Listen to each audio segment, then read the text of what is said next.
아멘. 좋은 아침입니다. 자, 우리 앞뒤 좌우 한번 돌아보시면 인사할까요? 사랑합니다. 축복합니다. 우리 한번 옆 사람도 누가 오셨나 한번 돌아보시고 인사합니다. 오늘 본문은 크게 두 가지 주제입니다. 첫째는 하나님의 영과 거짓 영의 분별법에 대한 것이요, 두 번째는 요한 1서의 주제인 서로 사랑하라입니다. 그런데 이 두 주제는 궁극적으로 하나로 연결되어 있지요. 왜냐하면 올바른 사랑에는 참과 거짓에 대한 분별이 필수적이니까요. 세상의 사랑도 그렇지 않습니까? 무턱대고 아무나 사랑했다가는 잘못하면 가정 파괴범이 될 수도 있으니까요. 먼저 무엇이 하나님께 속한 영인지 살펴보도록 하겠습니다. 2절입니다. 이로써 너희가 하나님의 영을 알지니 곧 예수 그리스도께서 육체로 오신 것을 시인하는 영마다 하나님께 속한 것이요. 여러분, 영이 뭐죠? 사람의 마음이 영입니까? 아니면 정신이 영인가요? 보이지 않고 잡히지 않는 something, 그게 영인가요? 영이라고 하면 대부분 뭔가 잡힐 듯 하면서도 막연한 게 사실입니다. 그렇다면 성경에서 이 영을 어떻게 소개하는지 볼까요? 먼저 요한복음 6장 63절입니다. 살리는 것은 영이니 육은 무익하니라. 내가 너희에게 이런 말이 영이요 생명이라. 무엇이 영이라는 말입니까? 내가 너희에게 이런 말, 곧 하나님의 말씀입니다. 영으로 번역된 헬라어가 프뉴마인데, 이 프뉴마라는 뜻은 숨쉬다, 불다, 입김, 바람이라는 뜻입니다. 숨쉬다, 불다, 입김, 바람, 전부 무엇과 연결되어 있죠? 입에서 나오는 호흡, 곧 말씀입니다. 구약에서 영으로 번역된 히브리어 루아흐도 같은 의미입니다. 숨, 생기, 공기, 바람이라는 뜻이지. 하나님께서 흙으로 사람을 지으시고 코에 무엇을 불어넣었죠? 생기, 곧 입김입니다. 영적으로 이것은 무엇을 말하는 것이겠습니까? 바로 말씀인 겁니다. 말씀이 아담, 곧 붉은 흙인 존재를 말씀이 임하자 생영이 되는 것 말이지. 죽었던 우리가 하나님의 말씀, 영, 호흡이 임하자, 생기가 임하자 우리가 하나님의 자녀로 살아나는 이야기입니다. 우리는 이 사실을 5절과 6절을 통해 더 구체적으로 확인할 수 있습니다. 먼저 5절입니다. 그들은 세상에 속한 고로 세상에 속한 뭐라죠? 말을 하매 세상이 그들의 말을 듣느니라. 즉 그리스도의 영을 가진 사람은 세상에 속한 말을 하네요. 그리고 세상이 그들의 말을 듣고요, 여기서도 영과 말씀이 하나로 연결되어 있음을 보게 됩니다. 그렇다면 여기서 세상은 무엇을 말한다고 했습니까? 지난번에 우리 공부했는데요, 단순히 교회 밖 불신자들을 말하는 것일까요? 물론 그들도 포함됩니다. 그런데 막연히 그렇게 불특정 다수로만 세상을 정의해서는 안 된다고 했습니다. 그렇게 인식을 하게 되면 정말 싸워야 할 적을 보지 못할 수 있으니까요. 그렇다면 여기서 성경에서 말하는 세상은 구체적으로 무엇을 말하겠습니까? 바로 동생 아벨을 죽인 살인자 가인에게 속한 자들로서, 가인은 장자, 율법, 곧 율법 아래에 있는 자들을 말하는 겁니다. 물론 믿지 않는 사람들도 율법 아래에 있는 세상인 것이고요. 그런데 율법 아래에 있는 즉 가인에게 속한 자들이 교회 밖에만 있을까요? 아닙니다. 예수를 믿는 거룩한 교회 공동체 속에도 있고, 더 구체적으로는 내 속에도 옛사람 살인자 가인의 속성이 있다는 사실입니다. 바로 성령으로 시작을 했지만 율법으로 돌아가려고 하는 이런 육신의 생각 말이지. 거듭난 위대한 사도 바울 속에도 이 가인 육신의 생각이 있었고요. 세상 곧 육신에 속한 사람은 육신에 속한 말을 하고 육신에 속한 사람들이 그 소리를 듣는다는 말입니다. 그렇다면 육신에 속한 말이 무엇이겠습니까? 그것은 내 속에 있는 욕망을 자극하는 말입니다. 하나님과 하와 사이를 이간질하는 거짓말, 하와 속에 있는 탐욕을 자극하는 하나님처럼 된다는 이런 말들 말입니다. 우리 속에 갇혀 있는, 우리 속에 있는 이 불평과 불만, 미움과 시기, 험담과 정죄, 그리고 원수 맺고 당을 지으려고 하는 그런 것들 말이지. 그런데 이런 말들을 누가 듣는다는 말입니까? 여전히 율법 아래 종노릇하는 육신에 속한 사람들이나 성령으로 시작을 했지만 율법으로 돌아간 사람들이 이 소리를 듣는다는 말입니다. 여러분은 이런 말들에 귀가 솔깃합니까? 들을수록, 그런 소리 들을수록 막 힘이 납니까? 아니면은 불평하고 험담하고 시기하고 남을 정죄하는 말을 들으면 속에서 구역질이 나고 빨리 그 자리를 피하고 싶습니까? 이것을 통해 내가 지금 세상에 속한 사람인지 아니면은 하나님께 속한 사람인지 금방 분별할 수가 있습니다. 6절을 볼까요? 우리는 하나님께 속하였으니 하나님을 아는 자는 우리의 말을 듣고 하나님께 속하지 아니한 자는 우리의 말을 듣지 아니하나니 진리의 영과 미혹의 영을 이로써 아느니라. 여기서도 보면 하나님의 영을 가진 사람은 하나님께 속하였고 우리의 말, 여기서 우리의 말이 뭐겠습니까? 바로 하나님의 말씀인 겁니다. 영과 말씀이 하나로 연결되어 있지.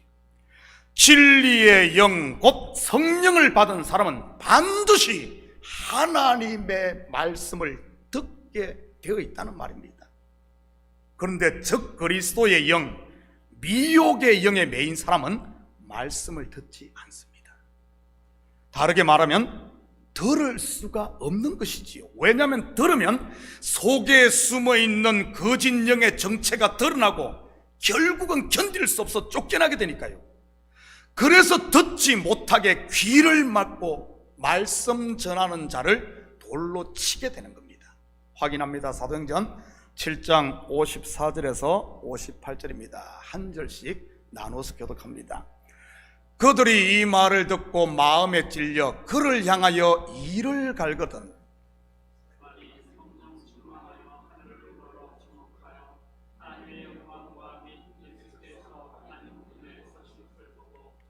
말하되 보라 하늘이 열리고 인자가 하나님 우편에 서신 것을 보노라 한대.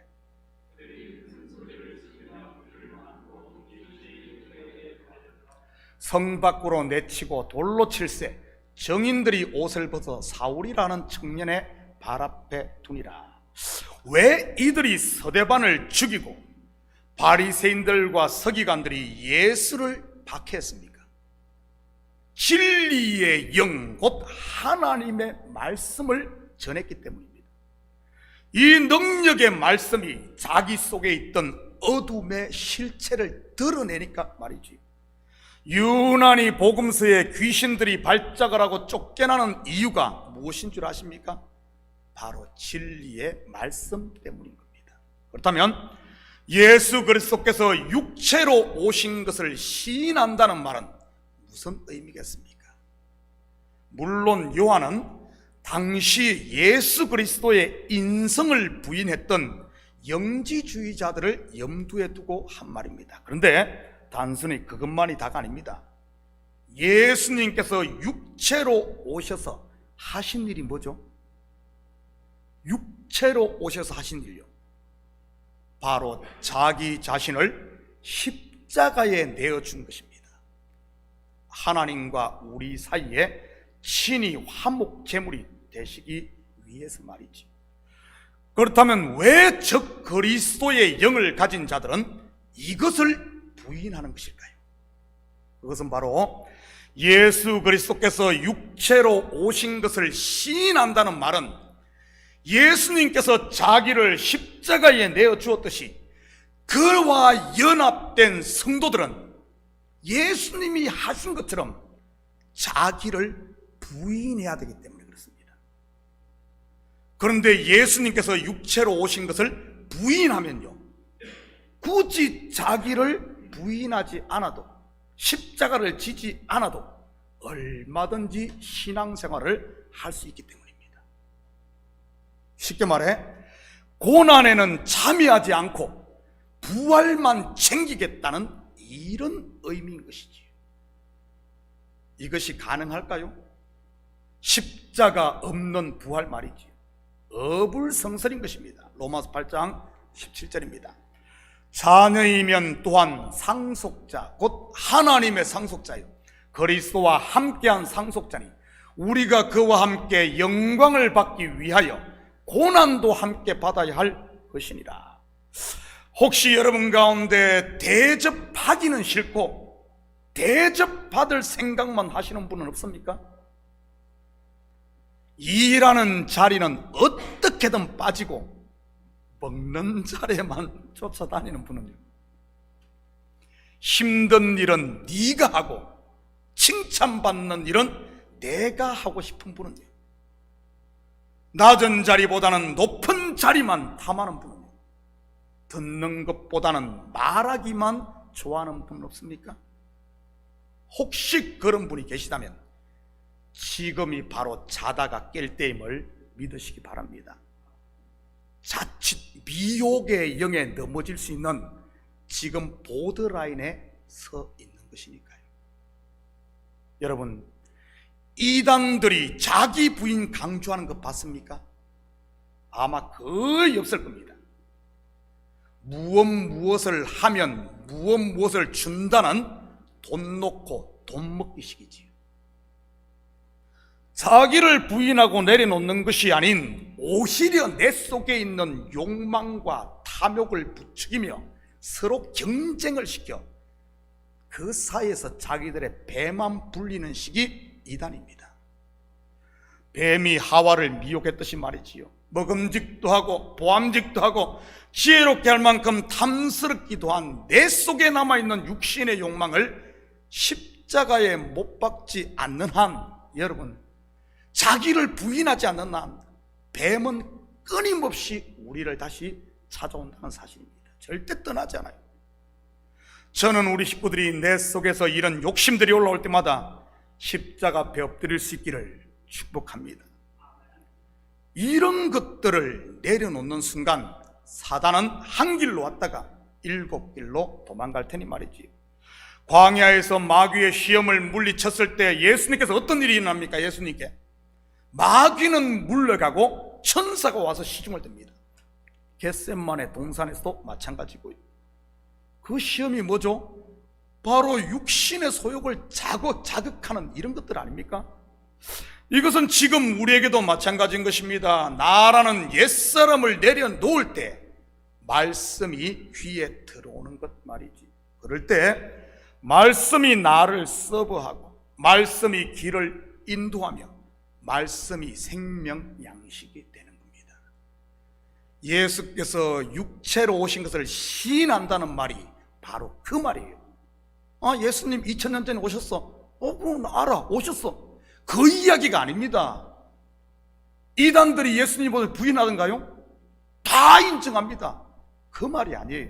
육체로 오셔서 하신 십자가를 지는 일, 자기 부인을 하는 그 말이에요. 7절 8절입니다. 사랑하는 자들아, 우리가 서로 사랑하자. 사랑은 하나님께 속한 것이니 사랑하는 자마다 하나님으로부터 나서 하나님을 알고 사랑하지 아니하는 자는 하나님을 알지 못하나니 이는 하나님은 사랑이심이라. 아마 우리 예수 믿는 사람들이 가장 많이 쓰는 단어가 바로 이 사랑이라는 단어와 그리고 은혜라는 단어일 겁니다. 우리가 매 주일마다 서로 인사할 때도 쓰지 않습니까? 사랑합니다, 축복합니다. 그렇다면 여러분은 본문이 말하는 이런 사랑을 하고 있습니까? 우리 속담에 등잔 밑이 어둡다는 말이 있는데 혹시 우리가 그렇지는 않을까요? 제가 여러분에게 여러분은 서로 사랑하고 있습니까? 라고 질문을 하면 아마 대부분의 식구들이 아멘이라고 대답을 하지 않을까 싶은데요. 제가 한번 물어보겠습니다. 여러분은 서로 사랑하고 있습니까? 또 아멘을 안 하시는 분은 또 무슨 신보입니까? 예수님께서 주신 새 계명을 어기겠다는 겁니까? 새 계명이 서로 사랑하는데, 아니면은 양심에 찔려가지고 아멘을 못 하시는 겁니까? 여러분, 사랑하지 않으면 절대 하나님을 알 수 없는 겁니다. 8절이 분명하게 그렇게 말하고 있으니까요. 사랑하지 아니하는 자는 하나님을 알지 못하나니 이는 하나님은 사랑이심이라. 그렇다면 어떻게 하는 것이 서로 사랑하는 것이겠습니까? 10절 11절입니다. 사랑은 여기 있으니 우리가 하나님을 사랑한 것이 아니요 하나님이 우리를 사랑하사 우리 죄를 속하기 위하여 화목제물로 그 아들을 보내셨습니다.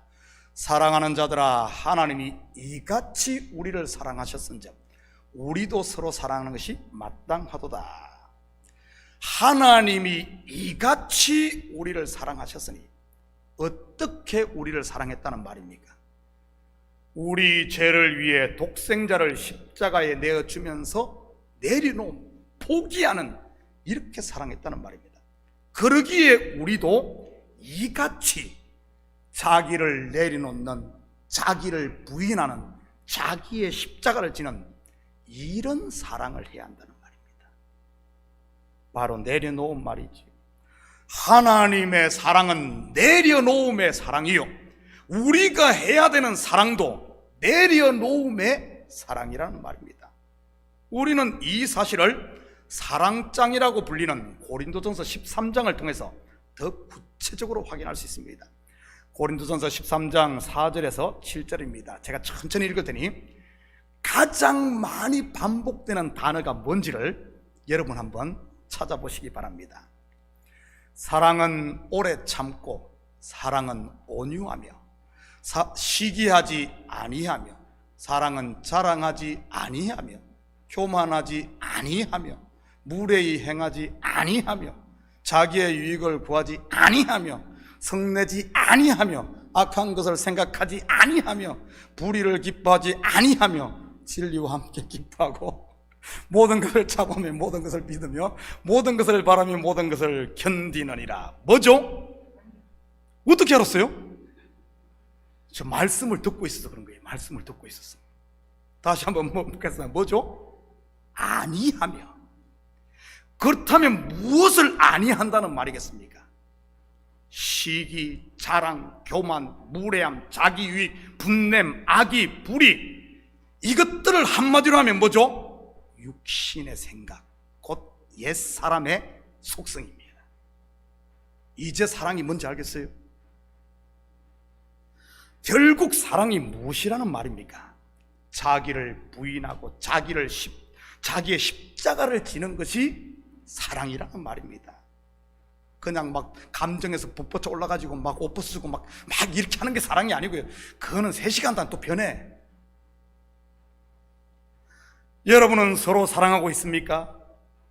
혹시 사랑하지 못했다면 이제부터라도 자기를 부인하며 포기하며 사랑할 수 있기를 축복합니다. 그래야만 예수님의 제자가 되고 예수님이 계신 곳에 함께 있을 수 있으니까요. 함께 고난받은 자가 함께 영광에도 참여하니까요. 12절입니다. 어느 때나 하나님을 본 사람이 없으되 만일 우리가 서로 사랑하면 하나님이 우리 안에 거하시고 그의 사랑이 우리 안에 온전히 이루어지느니라. 이 말은 결국 나의 옛사람이 부인된 그 자리에 하나님이 거하신다는 말입니다. 내가 부인되지 않고 있으면 하나님은 내 밖에 이방인으로 계시는 것이고요. 그런데 우리는 어떻습니까? 나는 죽지 않으면서 하나님에게 오시라고 고래 소리 지르고 있지는 않습니까? 주여 삼창을 부르며 밤새 부르짖는 것 말이지요. 저는 목회하면서 그런 분들 참 많이 보았어요. 교회에서 굳은 일, 험한 일 다 하고, 예배라는 예배는 다 참석하고, 헌금도 전도도 언제나 1등으로 하는데 막상 자기를 내려놓지 못하고 있는 분들 말이지. 자기를 부인하지 못하는 것을 넘어 아예 자기로 충만한 분들 말입니다. 여러분, 사람의 눈은 속일 수 있어도 하나님의 눈은 속일 수 없는 겁니다. 그런 분들의 특징이 뭔 줄 압니까? 사람들의 반응에 민감하고 항상 불안해한다는 것. 한마디로 이 속에 평안이 없고 족함이 없는 것이죠. 왜 그러겠습니까? 속에 하나님이 없어서 그런 겁니다. 그에 비해 자기를 내려놓은 사람은요, 자기를 포기한 사람, 13절입니다. 그의 성령을 우리에게 주심으로 우리가 그 안에 그가 우리 안에 거하시는 줄을 아느니라. 바로 성령으로 충만함을 받게 되는 겁니다. 요즘에는 부흥회들을 예전처럼 많이 하지 않지만 제가 한국에서 신앙생활 할 때만 해도 1년에 4번, 5번은 부흥회를 했어요. 부흥회 때마다 가장 강조하는 것이 무엇입니까?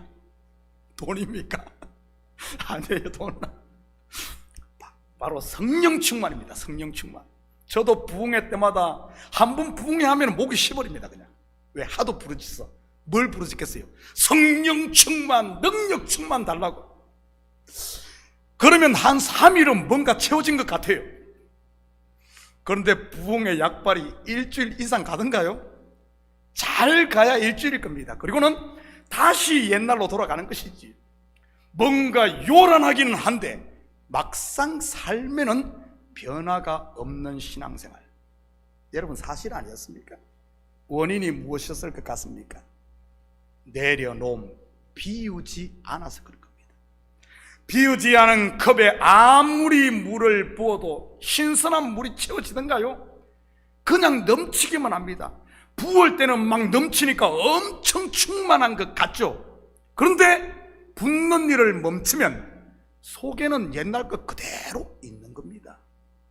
그러니 삶의 변화가 없는 것이지. 사도행전 2장 37절 38절입니다. 그들이 이 말을 듣고 마음에 찔려 베드로와 다른 사도들에게 물어 이르되 형제들아 우리가 어찌할꼬 하거늘 베드로가 이르되 너희가 회개하여 각각 예수 그리스도의 이름으로 세례를 받고, 세례란 죽는 걸 말합니다. 물에 들어갔다 죽고 나오는 것, 자기가 부인되는 것, 자기 십자가를 지는 것, 죄 사함을 받으라. 그리하면 성령을 선물로 받으니. 바로 여기서 말하는 이 회개가 오늘 본문으로 말하면 내려놓음이요, 자기 부인인 것입니다. 이것이 바로 하나님이 하신 사랑이요, 우리가 해야 될 사랑인 것이지. 내 몸을 불살라 주지 않아도 괜찮습니다. 태생이 무뚝뚝해서 천사와 같은 말을 하지 못해도 괜찮아요. 장로나 권사, 집사가 아니어도 괜찮습니다. 사는 게 바빠 모든 예배, 봉사, 선교 다 쫓아다니지 못해도 괜찮습니다. 그렇지만 말씀에는 귀를 기울여야 합니다. 말씀에 순종해야 합니다. 하나님의 말씀을 전하는 주의 종을 존경해야 합니다. 목사의 인격이 탁월하거나 실력이 월등하거나 도덕적으로 깨끗해서가 아닙니다. 주의 종은 하나님의 말씀을 맡았기 때문입니다. 그리고 무엇보다 중요한 것은 육신의 생각 내려놓아야 합니다. 그래야만 하나님을 알고 하나님의 사랑 안에 거하며 서로 사랑할 수 있는 것이니까요. 성령 충만은 그럴 때 일어나는 겁니다.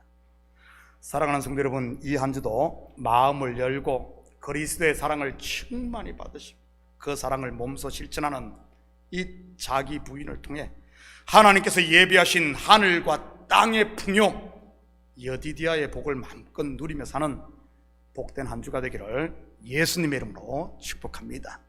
같이 기도하십시다. 사랑의 아버지 하나님, 참으로 감사를 드립니다. 맞습니다. 우리의 귀에 할례를 행하여 주시오. 하나님의 말씀이 쟁쟁이 들려 그 말씀 앞에 나를 처복종시키는 아버지 하나님, 나를 부인하는 내려놓음을 통해 우리 속에 하나님의 사랑이 충만하게 가고 성령 충만하여 이 땅에 살면서 하나님의 자녀로 당당하게 능력을 행하며 사는 우리 성도들 다 되게 도와주시옵소서. 그래야 서로 사랑하며 아버지 하나님, 그 사랑을 통해 우리가 주님의 제자임이 세상 가운데 빛으로 드러나게 도와주시옵소서. 감사드리며 예수님의 이름으로 기도드립니다. 아멘. 우리 다 같이 자리에서 일어납니다. 찬송 436장 우리 찬송 들으신 후에 축도로 예배를 마칩니다.